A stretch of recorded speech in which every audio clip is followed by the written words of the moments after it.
막쌤의 장편한 세상, 오늘 이야기 나눌 주제는 바로 이겁니다. 항생제가 자가 면역 질환을 유발한다? 이 항생제를 필요할 때가 아닌 불필요할 때도 사용하게 되면, 소위 말하는 오남용을 하게 되면 어떠한 일이 생기는지에 대한 이야기를 드릴 겁니다. 오늘 1부는 자가 면역 질환에 대한 이야기를 드릴 건데요. 항생제를 무분별하게 많이 먹었을 때 왜 자가 면역 질환과 가까워질 수 있거나 혹은 발병의 위험이 높아지는지, 더불어서 장내 미생물은 어떠한 역할을 하는지 이야기를 드리는 시간을 가보도록 하겠습니다. 자, 그러면 출발해 볼까요? 자, 지금도 항생제는 꼭 필요한 존재입니다.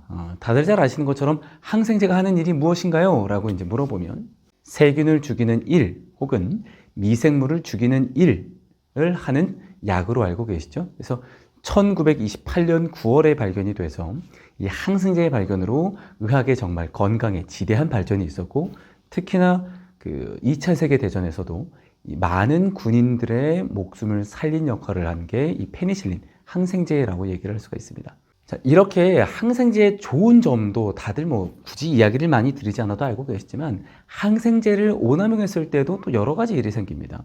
페니실린을 발견한 알렉산더 플레밍이 노벨상 수상 직후에 진행했었던 강연에서 이런 얘기를 했습니다. 누구든지 가게에서 페니실린을 살 수 있는 날이 올 것이다. 그렇게 된다면 무지한 사람들이 쉽게 약을 복용하는 위험한 상황이 발생할 것이다. 몸 안에 있는 세균이 약물에 노출됨으로써 그 세균이 내성을 갖게 될 것이다. 이렇게 약을 불필요하게 오남용을 해서 먹게 되면 무엇인가 문제가 생기게 됩니다. 그래서 오늘은 자가 면역 질환이란 말이에요. 면역입니다. 이 면역 도대체 언제 생성이 될까요? 맞습니다. 바로 태어날 때부터, 우리 사람이 태어날 때 면역 체계가 만들어집니다. 우리가 소위 알고 있는 선천면역과 후천면역, 자연면역과 적응면역이라고 얘기를 하는데, 우리가 세균 샤워를 통해서 좋은 미생물을 받는 것과 함께 더불어서 인체에서 다양한 역할을 하는 이 면역세포들이 활동을 시작하게 되는데, 여기에 잠깐 재미있는 뉴스가 하나 있어요.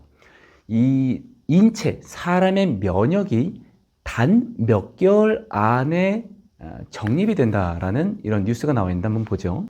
평생의 면역 건강, 생후 수개월 안에 결정된다. 모유 수유가 자가 면역 질환 막는 메커니즘을 규명을 했고요. 비피더스균의 모유 올리고당 분해가 핵심 변수. 스웨덴 카롤린스카 의대 저널 셀의 논문을 발표했다고 합니다. 아기에게 모유를 먹이면 왜 자가 면역 질환이 덜 생기는 걸까? 스웨덴 카롤린스카 의대 과학자들이 모유 수유가 이런 효과를 내는 메커니즘을 발견했다. 열쇠는 장내 미생물 총이 주고 있었다. 아기의 장내균이 모유의 풍부한 HMO, 모유 올리고당을 잘 분해하면 혈액 및 장의 염증이나 면역 기능 이상이 훨씬 덜 생겼다.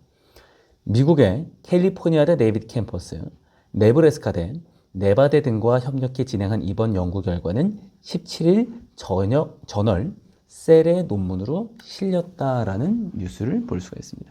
이렇게 면역이라고 하는 녀석은 태어나면서부터 굉장히 중요한 역할을 합니다.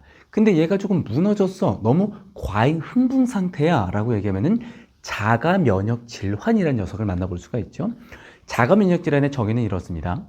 인체 내부의 면역계가 외부 항원, 바이러스나 세균이 아닌 내부의 정상세포를 공격하여 생기는 질병이라고 나와 있는데, 자가면역 질환의 종류가 100여 가지가 넘는다고 얘기를 하면서 제일 중요한 거는 정확하게 이 질병이 왜 생기는지에 대한 원인 규명, 메커니즘에 대한 발견이 아직 완전하지가 않다는 거죠. 도대체 이 항생제를 장기간 복용하거나 자주 복용했을 때 왜 자가면역 질환이 높아지고, 그리고 여기에 장내 미생물이 어떠한 역할을 하는지에 대한 부분을 얘기를 한번 드려볼 텐데, 뉴스랑 같이 함께 연구 결과를 통해서 얘기를 좀 전해드려 볼게요. 첫 번째입니다. 분만 중 항생제 투여, 태어난 아이는 자가면역 질환에 위험 생길 수 있다는 뉴스가 있습니다. 핀란드에서는 출산 전에 산도에서 B형 연쇄상 구균이 발견되면 상모에게 항생제가 투여가 된다. 질 분만 산모 약 4명 중 1명에게 항생제가 투여가 되는데 핀란드 오울루 대학병원 소아청소년과 전문의 테리 루스카 교수 연구팀이 2007년부터 2018년 사이에 오울루 대학병원과 오울라 칸가스 병원에서 자연 분만으로 태어난 아이 45,575명의 의료 기록을 분석한 결과 아래와 같은 사실이 밝혀졌다고 보도를 했습니다.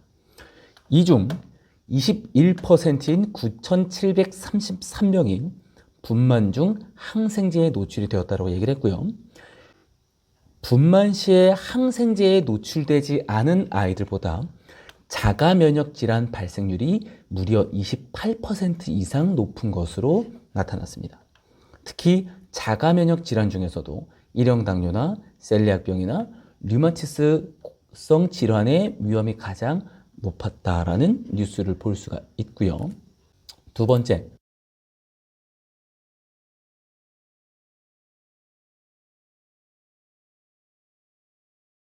경희대병원 소화기내과 이창근 교수팀이 연구 결과 한 발표인데요. 지나친 항생제 사용이 염증성 장질환 유발인자로 작용을 한다고 합니다. 본문 내용 중을 보면 연구팀은 국민건강보험공단 데이터를 이용해 2004년부터 2018년까지 우리나라 염증성 장질환자 68,633명과 대조군 34만 3,165명을 분석을 했습니다.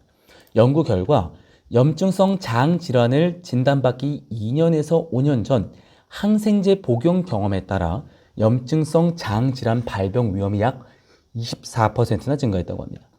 특히 진단 전 9년 전까지의 항생제 복용 경험이 염증성 장질환 발병 위험 증가에 영향을 미치는 것으로 나타났고, 또한 항생제 복용량이 증가할수록 발병 위험도 높아진다는 뉴스를 볼 수가 있습니다. 세 번째, 자가 면역 질환을 유발시키는 장내 세균을 찾았다라고 합니다.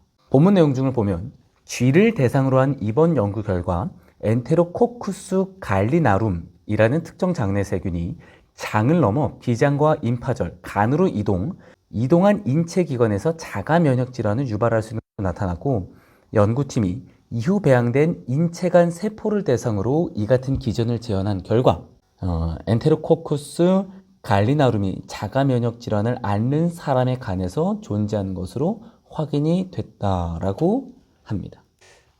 정말 많은 뉴스들이 있는데 연구 결과들이 있고요. 그 중에 몇 가지만 지금 발췌해서 이야기를 들었습니다. 그만큼 장내 미생물과 이 항생제와 자가 면역 질환은 뗄래야 뗄 수 없는 관계가 있거든요. 그러면 여기에서 하나, 자가 면역 질환이 생겼다라는 것은 면역 지금 세포의 활동이 어떻다는 반증이냐면 활동이 굉장히 과민 반응 높다는 건데, 어디가 높은지에 따라서 몸에서 나타나는 증상이 달라집니다. 우리 면역 체계 중에 보면은요, 보조 T세포, 보조 T림프구라고 하는 체계가 있는데, 이 안을 살포시 들여다보면은 TH1과 TH2라고 하는 녀석들이 있습니다. TH1은 바이러스에 대항하는 역할을 하고요. TH2는 항체의 생성을 통해 면역 반응을 수행을 하는데, 만약에 우리가 자가 면역 질환 혹은 무언가 병이 생겼어.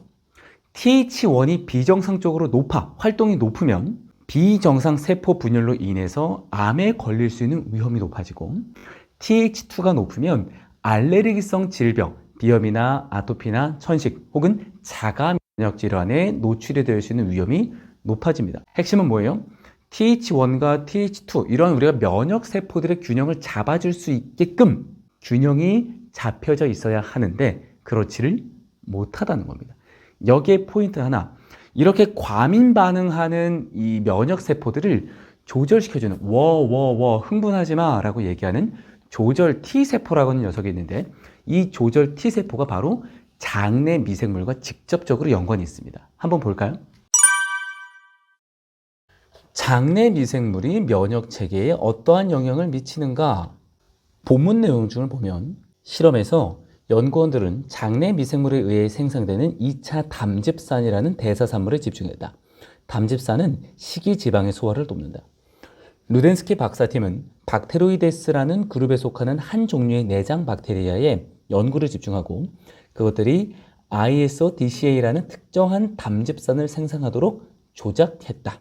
그들은 아직 특정한 세포 유형으로 발달하지 않은 미성숙 세포, 순진한 T세포를 그들의 활성화 과정 동안 ISO-DCA에 노출시켰다.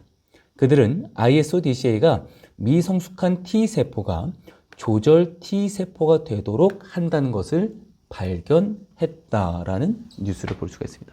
자, 요지는 뭐예요? 우리 몸에서는 이 훈련되지 않은 면역세포들이 자라나는데, 생성이 되는데, 여기에서 조절 T세포로 성장할 수 있도록, 조절 T세포로 변환할 수 있도록 누가 도와준다고요? 장 속에 살고 있는 미생물이 도와줘서 조절 T세포의 생성과 이 신호체계 전달에 도움을 준다라는 겁니다. 그러니까 다시 원점으로 돌아와서 우리가 무분별하게 항생제를 섭취를 많이 했어요. 그럼 무슨 일이 생겨요? 장 속에 살고 있는 다양한 유익균과 더불어서 유해균을 죽여버립니다. 그럼 장내 미생물의 불균형이 생기면서 다양성이 줄어들겠죠? 그렇죠? 줄어들다 보니까 조절 T세포, 면역세포들이 과잉 반응을 할 때 도움을 주는 이 조절 T세포 생성에도 문제가 생기고, 그러므로 인해서 TH1과 TH2의 균형을 맞추는 것 또한 어려움이 생기게 된다라고 이해를 할 수가 있겠습니다. 우리가 항생제를 먹고 난 이후에 해야 되는 일은 딱 한 가지입니다. 항생제를 먹어서, 항생제는 소량을 먹던 많이 먹던 파급력은 똑같아요. 파급력은 똑같아. 몸속에 있는 세균을 다 죽여버리기 때문에 항생제를 먹고 난 이후에는 발빠르게 장 속에 살고 있는 미생물의 다양성을 재빠르게 회복시켜줘야 됩니다. 유산균을 많이 먹으세요 라고 얘기를 드리는 게 아니에요. 다양한 미생물을 섭취할 수 있는 음식을 먼저 챙겨주셔야 되는 거예요. 그 중에 대표적으로 뭐가 있다? 발효식품이 있다는 겁니다. 정말 이거는 가장 큰 선물이에요. 가장 큰 선물. 항생제를 섭취하셨다, 항생제를 먹었다라고 하시는 분들께서는 복용이 끝난 이후에 건강기능식품에 의존하시는 게 아니라 먼저 발효식품에 눈길을 돌려주시기를 바라겠습니다. 속이 편하면 하루가 편하고 장이 편하면 인생이 편합니다. 항생제 과다 섭취로 인해서 생기는 여러 가지 질병, 그 중에 오늘 자가면역질환에 대한 이야기를 드렸는데요. 자가면역질환을 예방하기 위해서 장 건강을 최우선적으로 챙겨주시기를 바라겠습니다. 그럼 저는 다음 영상을 통해서 돌아오겠습니다. 안녕!